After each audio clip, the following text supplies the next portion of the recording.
अस्सलाम वालेकुम मेरी यूट्यूब की प्यारी प्यारी सी फैमिली, कैसे हैं आप सब लोग। आज हम क्या बनाने वाले हैं, आज मैं बनाऊंगी शीर खुरमा। बहुत मज़े का बनता है शीर खुरमा। उसके लिए जो मुझे चाहिए वो सब मैंने रखा हुआ है। सबसे पहले तो मुझे सेवियां चाहिए होंगी। 1 कप सेवियां मैंने इसको तोड़ ली हैं, और जो पैकेट होता है उसको लेके तोड़ लिए। ये 1 कप मुझे चाहिए होगी, ठीक है। इसके साथ मुझे चाहिए होगी चीनी, 1/3 कप मुझे चीनी चाहिए होगी। आप चीनी अपने मर्ज़ी से ले सकते हैं, कम ज़्यादा। जो ज़्यादा मीठे के शौकीन हैं वो चीनी ज़ाहिर बात है ज़्यादा लेंगे। ये भी नमक की तरह है, नमक हस्बे ज़ायका होता है, चीनी भी हस्बे ज़ायका। लेकिन मैंने 1/3 कप लिए हुए, 1/3 कप बिल्कुल ठीक इसका हिसाब रहता है। और ये है कंडेंस मिल्क, ये गिरने ना जाए, इसको मैं भी दिखाती हूँ आपको। ये आधा कप मैंने लिया हुआ है, ठीक है। आधा कप कंडेंस मिल्क, बहुत रिच फ्लेवर आता है इसके अंदर, ये मैंने लिया हुआ है। और ये देसी घी मैंने लिया हुआ है 4 खाने के चम्मच, ठीक है। आप कुकिंग ऑयल भी ले सकते हैं, आप दूसरा घी भी ले सकते हैं, लेकिन मैंने देसी घी लिया हुआ है, उसकी खुशबू बहुत अच्छी आती है। 4 खाने के चम्मच। और ये सब्ज़ इलायची है, 4-5 मैंने लिए हुए हैं इसके दाने, ये। और ये पिस्ता है, मैंने ये वाला जो पिस्ते थे इसको भिगो दिया 15 मिनट पानी में, और फिर इसको मैंने काट लिया, ठीक है। 2 खाने के चम्मच ये पिस्ते हैं। ये किशमिश, इसको भी भिगो के मैंने रखा था। और ये खजूर, ये जो खजूर होती है, ये बिल्कुल नॉर्मल जो खजूर होती है वो मैंने ली हुई है। इसको भिगो के इसको भी मैंने बारीक बारीक काट लिया है, ठीक है। 2 खाने के चम्मच ये भी है कटी हुई। और ये काजू मैंने लिए हुए हैं, इस तरह ये काजू था, इसको भी मैंने भिगो दिया था 15 मिनट के लिए, और उसके बाद इसको मैंने काट लिया। और ये बादाम है, ये बादाम को भी मैंने भिगो दिया था, उसके बाद इसका छिलका मैंने उतार दिया, उतार के इसको मैंने काटा हुआ है, ठीक है। 2 खाने के चम्मच ये भी है। और ये केवड़ा एसेंस है, आप किसी भी ब्रांड का ले सकते हैं, ये आधी चाय की चम्मच इसके अंदर जाएगा। और ये डेकोरेशन के लिए बादाम और पिस्ते को मैंने काट काट के रखा हुआ है, बारीक बारीक सा किया हुआ है। और ये दूध, मुझे 4 कप दूध चाहिए होगा, ये मैंने मेजरमेंट के लिए रखा हुआ है आपको बताने के लिए। इस नाप के मुझे 4 कप चाहिए होंगे। एक ये है, 3 मैंने उसके अंदर डाले हुए हैं पतीली में, ठीक है। ये होगी सारी चीज़ें। अब इसको बनाते हैं कि किस तरह बनाना है।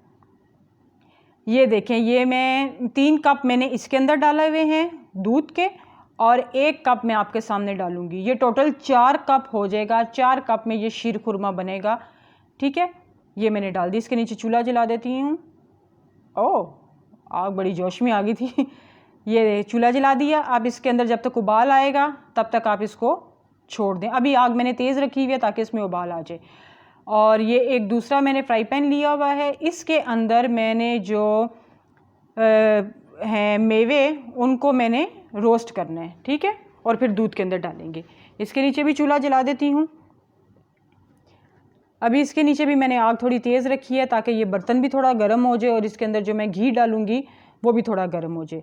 ये इसमें से आधा जाएगा, 2 खाने के चम्मच मैं इसमें डालूँगी, आधा मैं इस्तेमाल करूँगी ये रोस्ट करने के लिए ड्राई फ्रूट, और आधा मैं इस्तेमाल करूँगी सेवियां रोस्ट करने के लिए, ठीक है। ये मैंने आधा इसके अंदर डाल दिया। इसको मैं अच्छे तरीके से गर्म कर लूँगी। 2 खाने के चम्मच देसी घी इसमें डाल दिया, और आग मैंने बिल्कुल हल्की कर दी है क्योंकि अब ये हो गया गरम। तो हल्की आग पे, बिल्कुल हल्की आग पे मैं ये सारे मेवे इसके अंदर डाल के, ये सबसे पहले बादाम डाले, ये रोस्ट करनी है मैंने, इसको फ्राई करना है। मैंने बादाम 2 खाने के चम्मच डाले हैं, और इसके साथ ये काजू, ये 2 खाने के चम्मच ये इसमें डाल दिए। और अब मैं इसमें पिस्ता डालूँगी। ये जो पिस्ता मैंने रखा हुआ था ये भी 2 खाने के चम्मच इसमें प्लेट में लगा रह गया, मैं इसको उतार लेती हूँ। ये देखें, ये सारा साफ़ करके इसमें डाल दिया।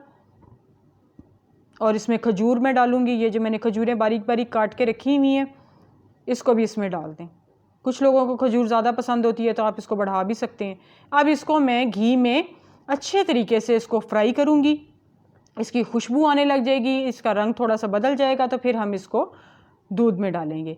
अच्छा, जब तक ये सब कुछ होता है, तो अगर आप मेरे चैनल पे नए हैं तो आप मेरे चैनल को सब्सक्राइब कर दीजिए, और इसके सामने जो घंटी का निशान बना हुआ है आप उसको भी दबा दीजिए। आप देखिए कि मेरी वीडियो के नीचे अगर सब्सक्राइब का बटन लाल है तो आप इसको दबा के ग्रे कर दीजिए, और आप करके देखें वो ग्रे होता है। वो लाल है तो वो ग्रे हो जाएगा, उसको दबा के देखें। अगर वो हो जाए तो फिर इसका मतलब है कि मेरी हर रेसिपी जो नई आने वाली है ना, वो फ़ौरन से आपके पास आ जाएगी। मैं जो भी बनाऊंगी